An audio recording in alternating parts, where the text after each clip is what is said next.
Bel og'riydiganlarga bir narsani tushuntirib qo'yaylik.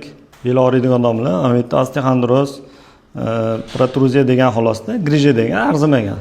Lekin bu yerda boshqa muammo bor. Mana yaxshilab bilib olinglar. Bunga masalan torttirib, kimdir cho'zdirib, massaj qilib davolayman desa aldanib qolmasin. Buni u usul bilan davolab bo'lmaydi. Sababi umurtqadagi suyakni shakli o'zgargan. Bunaqangi aniq yaqqol ko'ringan joyni ko'rsatib beraman. Mana shaklga qarang, yo'g'ib ketgan yosh yigit. Mana bunaqangi bo'lish kerak o'zi, to'rtburchak holatda mana. Mana bunaqangi bo'lib, o'yilib, shaklini yo'qotgan, unaqa uzayib ketgan, mo'rtlashib ketgan. Yoshini ko'rsa bo'ladi mana bemalol. 92-yil yigitda bu.